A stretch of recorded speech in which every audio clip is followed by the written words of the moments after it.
अस्सलाम वालेकुम। आप देख रहे हैं लाइव प्रोजेक्शन। आज मैं जिस टॉपिक पे बात करने वाली हूँ वो आजकल काफ़ी ज़्यादा चर्चा में है, जो कि कराची का एक वाक़या है, जो पोश इलाके का एक वाक़या है, जिसमें एक ख़ातून ने 2 बच्चे, एक 4 साल का बच्चा और एक 7 साल बच्चे है 7 साल का, उसको ज़िबा कर दिया है।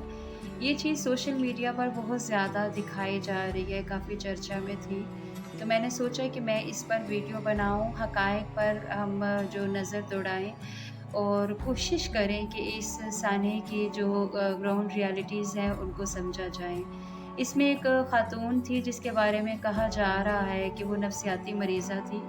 तो उनकी मियाँ-बीवी की अलहदगी हो गई थी, तो 2 बच्चे थे जो कि वालिद की कस्टडी में थे। अदालत की तरफ से ये हुक्मनामा था कि वो वालिद की कस्टडी में थे, तो वो अपनी माँ से भी मिलने आया करते थे रैंडम। उसमें ये था कि कभी वो 1 दिन छोड़ के माँ से मिलने आते थे और माँ उनके पास रहती थी, कभी वो बच्चे नाइट स्टे भी कर लेते थे।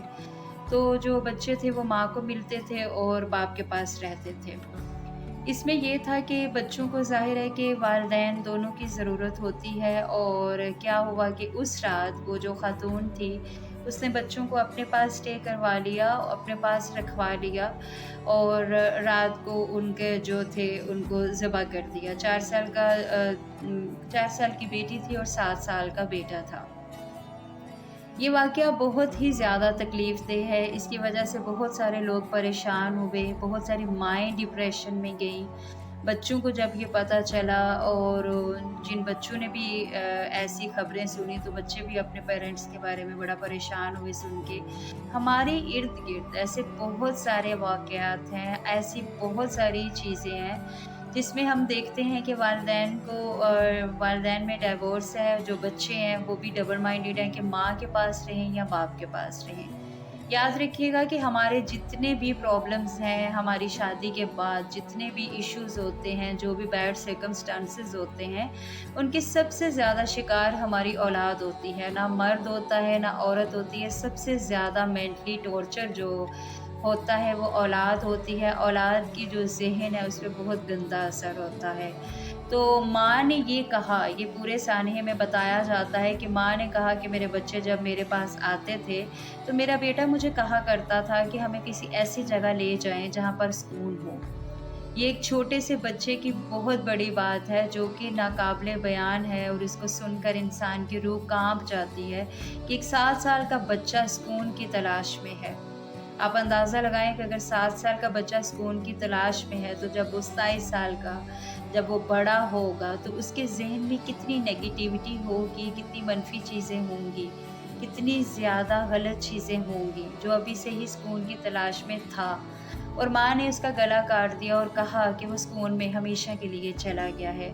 अपने ताल्लुकात हमेशा बेहतर रखने की कोशिश करें। मैं हमेशा वो जो कपल्स डिवोर्स लेते हैं या इसकी बात करते हैं, तो मैं उनको यही कहती हूँ कि आपकी डिवोर्स का असर ना तो आप पर ज़्यादा होगा, ना ही आपके मियाँ पर होगा। लेकिन आपकी औलाद जो है वो तबाह हो जाएगी। तो याद रखें ब्रोकन फैमिलीज़ के जो बच्चे होते हैं वो मेंटली टॉर्चर होते हैं और उनके कोलीग्स, उनके दोस्त, उनके नाना-नानी, दादा-दादी, उनके कज़िन्स भी उनको इस चीज़ का ताना देते हैं। तो अपने ताल्लुकात को हमेशा कोशिश करें कि ठीक रखें और शादी जो है वो अंडरस्टैंडिंग पर करें। वालिदैन की रज़ामंदी और अपनी रज़ामंदी का ख़्याल रखें। ये नहीं कि आपके वालिदैन ने कहा आपने शादी कर ली और बाद में रज़ामंदी थी भी नहीं, शादी हो गई, बच्चे हो गए तो बाद में लड़ाइयाँ हुई। अपने ताल्लुकात को ठीक रखें। अगर छोटे-छोटे बच्चे इस चीज़ का शिकार हो रहे हैं कि वो कह रहे हैं कि हमें सुकून की तलाश है, तो आप अंदाज़ा लगाएँ कि वो बच्चा कितना ज़्यादा टॉर्चर था। जब मैंने ये वाक़या पढ़ा, जब मैंने ये सुना तो मुझे बहुत बुरा लगा और मैंने ये सोचा कि मैं एक वीडियो बनाती हूँ जिसमें एक मैसेज देती हूँ उन लोगों को, उन ख़वातीन को, उन मर्दों को जो इस चीज़ की तरफ आते हैं, डिवोर्स का सोचते हैं, सेपरेशन का सोचते हैं, तो ये बच्चों के ऊपर बहुत गलत असर पड़ता है। हमारे जानने वाले थे, उनमें भी कुछ ऐसा ही था कि उनकी डिवोर्स हुई, उनके पास 2 बेटियाँ थी और 1 बेटा था। अब जो बेटा था वो कभी माँ को मिलने जाता था, कभी बाप को मिलने जाता था, इसी तरह वो रैंडम कभी किसी के पास रहता था, कभी किसी के पास रहता था। मियाँ बीवी तलाक याफ्ता थे। अब जो बच्चा था उसका दिल अक्सर करता था कि वो माँ के पास जाए और ज़्यादा देर स्टे करे। लेकिन फ़ादर जो था वो बुला लेता था, और 18-19 साल का उनका नौजवान बेटा था। उसको बचपन में तो वो आता-जाता रहता था थोड़ा, लेकिन जब वो बड़ा हुआ तो उसका माँ की तरफ ज़्यादा रुझान हो गया। अब वो माँ के पास रहना चाहता था, लेकिन बाप को नापसंद थी ये बात, और बाप ने अपने ही बेटे को कत्ल कर दिया। ऐसे वाक़यात बहुत ज़्यादा सुनने को मिलते हैं, और कई जगहों पर तो ऐसे होता है कि बाप या माँ अपने बच्चे को मार देते हैं, अगर वो माँ या बाप किसी दोनों की तरफ ज़्यादा उसका रुझान हो, वहाँ जाने को उसका ज़्यादा दिल करे। तो प्लीज़ ऐसे नहीं करें, अपने ताल्लुकात को बेहतर बनाएँ। लेकिन अगर किसी उलझन की वजह से आपके ताल्लुकात बेहतर नहीं है, तो उसकी सज़ा बच्चों को नहीं दें। बच्चों के सामने थोड़ी देर के लिए आप एक अदाकारी कर लें, एक एक्टिंग कर लें कि हमारे ताल्लुकात बहुत अच्छे हैं। आप बच्चों की खातिर थोड़ी देर के लिए, जैसे हम किसी ड्रामा में, किसी मूवी में एक्टिंग करते हैं अपने ताल्लुकात को बेहतर दिखाने के लिए, आप ऐसे कर लें, लेकिन अपने बच्चों को इन तकालीफ से मत गुज़ारें। मैं ये वाक़या सुनकर और देखकर इतनी परेशान हुई, और अक्सर जो ज़राए हैं वहाँ से पता लग रहा है कि जो माँ है वो ज़हनी मरीज़ा है। माँ के बारे में बहुत सारी बातें आ रही हैं, वो डायन है, वो चुड़ैल है, वो एक किलर है, उसको माँ मत कहें। लेकिन मैं हमेशा ये बात कहूँगी कि हम नहीं जानते कि हम अंदर की कहानी क्या है। हम ये बिल्कुल नहीं जानते कि हमारे इर्द-गिर्द जो लोग हैं उनके ज़हनों में क्या चल रहा है, उनकी क्या बातें हैं, घरों की कहानियाँ क्या हैं। हर चेहरा एक कहानी होता है। इसलिए किसी के बारे में भी कोई राय देने से पहले तो हमेशा ये सोचना चाहिए कि हम नहीं जानते कि रियलिटी क्या है। अल्लाह ताला सबको हिदायत दे, अल्लाह ताला हमारे अंदर ये चीज़ डाले कि हम भलाई की बात करें और भलाई की बात सोचें। ये वाक़या बहुत ही ज़्यादा तकलीफ़देह था, और मैं ये जानकर बेहद हैरान हुई थी कि माँ ने क्या कदम उठाया है। एक और बात मैं यहाँ पे कहना चाहती हूँ कि इस तरह के इक़दाम हमेशा वहाँ पर ही उठाए जाते हैं, जहाँ पर ज़्यादातर फ़ादर या मदर को इनसिक्योरिटी हो कि जो औलाद है वो मुझसे दूर हो रही है। तो फ़ादर या मदर जो होता है उसकी कोशिश होती है कि ये औलाद मेरे पास रहे या फिर ये मर जाए। तो ये चीज़ें हैं जो एक्सट्रीमिज़्म होती हैं। एक बात मैं आपको बताती हूँ, आज हालात जैसे भी हैं, खुदा ना ख़ास्ता किसी के घर में ये कहानी बहुत सारे घरों के साथ रिज़ेम्बलेंस होगी। बहुत सारे घरों में बच्चों को भी ये इनसिक्योरिटी होगी कि हम बाप के पास जाते हैं, बाप ऐसा ना कर दें, हम माँ के पास जाते हैं, माँ ऐसा ना कर दें। इन बातों से बहुत ज़्यादा इनसिक्योरिटीज़ ने जन्म लिया है। लेकिन मैं एक बात कह दूँ, अपने बच्चों के साथ अच्छा बिहेव करें। ये वक़्त गुज़र जाएगा, आपको पता भी नहीं चलेगा। लेकिन जब आपके बच्चे जवान होंगे तो वो दोनों के साथ बराबर के ताल्लुकात बहाल कर लेंगे। लेकिन उनकी वजह से लड़ाई नहीं करें, चीज़ों को ख़राब नहीं करें, बच्चों को थ्रेट्स नहीं दें। जहाँ आपका बच्चा रहना चाहता है, जहाँ आपका बच्चा राज़ी है, उसको वहाँ रखें। आप अपने बच्चों को अपने पास क्यों रखना चाहते हैं? क्योंकि आप उससे प्यार करते हैं। तो अगर आप बच्चे से प्यार करते हैं तो उसकी खुशी का भी ख़्याल रखें। अगर आपका बच्चा माँ के पास रहना चाहता है और वहाँ पे खुश है, तो उसको वहाँ रहने दें, उसे फ़ोर्स नहीं करें। ऐसे आपका बच्चा आपके पास आता हुआ इनसिक्योर फ़ील करेगा। या अगर आपका बच्चा बाप के पास रहना चाहता है, अक्सर बेटियाँ ख़ास तौर पे बाप के पास रहना चाहती हैं, वो बाप के पास बड़ा अच्छा फ़ील करती हैं, तो प्लीज़ उनसे लड़ाई नहीं करें। बाप के पास उसे आज़ादी से रहने दें, वो आपके पास भी आ जाएगा।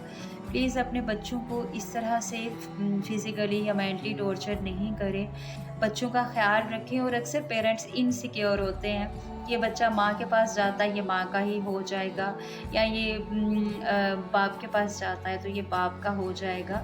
अल्लाह ताला से दुआ करें कि अल्लाह ताला आपकी ज़िंदगी को स्मूथ करें। इनसिक्योरिटीज़ में आके ज़हनी मरीज़ या मरीज़ा मत बनें।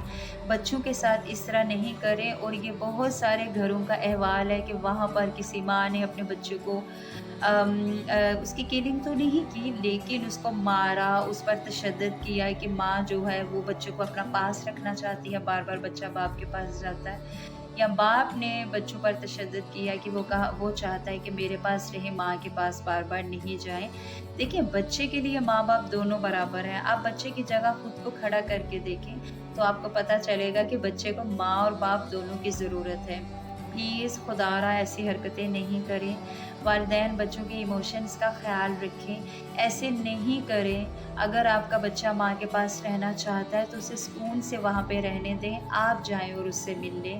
اگر آپ کا بچہ باپ کے پاس رہنا چاہتا ہے تو پلیز اس کو ٹارچر نہیں کریں، اس کی ایموشنز کا خیال رکھیں.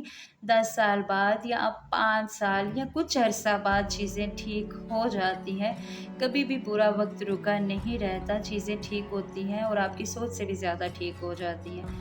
اکثر سیلیبریٹیز جو ہیں، کافی بھی پاپولر سیلیبریٹیز ہیں جن کے گھروں میں یہ مسئلہ چل رہا ہے، جو بروکن فیملیز ہیں، اور بہت سارے ایسے لوگ ہیں جو بروکن فیملیز میں ہیں لیکن پھر بھی اپنے بچوں کے ساتھ ان کے تعلقات بہت اچھے ہیں. اور بہت ساری جگہوں پہ سوشل میڈیا میں بہت بڑے سیلیبریٹیز ہیں، جو اسٹارز ہیں، جو ان کی سیپریشن ہو جاتی ہے لیکن ان کے بچوں کے تعلقات پیرنٹس کے ساتھ، دونوں کے ساتھ بہت اچھے ہیں. ہم بھی چاہیں تو یہ تعلقات ٹھیک کر سکتے ہیں. اللہ تعالیٰ اس برے وقت سے بچائے. لیکن اگر خدا نخواستہ یہ وقت ماں یا باپ پر آ گیا ہے تو اعتدال کے ساتھ لے کر چلیں، نیوٹرل رہیں، چیزیں ٹھیک ہو جائیں گی. اس پر ٹائم لگے گا لیکن ذہنی مریض یا مریضہ مت بنیں اور یہ مت سوچیں کہ یہ بیٹا ماں کے پاس جا رہا تو ماں کا ہی ہو جائے گا، بیٹی ماں کے باپ کے پاس جا رہی ہے باپ کی ہی ہو جائے گی یا ایسا کچھ. ایسا نہیں سوچیں. اللہ تعالیٰ اس کو آپ کے ساتھ جوڑے رکھے گا. اللہ تعالیٰ اس کے دل میں آپ کے لیے محبت پیدا کرے گا. فیصلے خود نہیں لیں، کچھ اللہ کے ہاتھ میں بھی چھوڑ دیں. اللہ پر بھی یقین کرنا سیکھ لیں. اور میں نے اپنی بہت ساری ویڈیوز میں یہ بتایا ہوا ہے کہ جب بیٹیوں کی شادیاں کریں تو پلیز ان کے اندر کچھ ایسی چیزیں پیدا کر دیں، ان کو سکھائیں کہ کس طریقے سے انہوں نے شادی کے بعد شروعاتی سال میں کس طریقے سے کون کون سی چیزیں ڈسکس کرنی ہیں تاکہ بعد میں مسائل نہ پیدا ہوں اور بیٹیاں اچھے طریقے سے بہترین زندگی گزار سکیں. کمپلیکیشنز کو ختم کریں، لڑائیوں کو ختم کریں اور چیزوں کو بہتر کریں. میں ہوں زرغونہ فراز. میرے چینل کو سپورٹ کریں، لائک کریں، میں مزید ایسی ویڈیوز بنا سکوں جس سے آپ کی لائف کی پروجیکشن ہو سکے، آپ لائف کو ری فارم کر سکیں.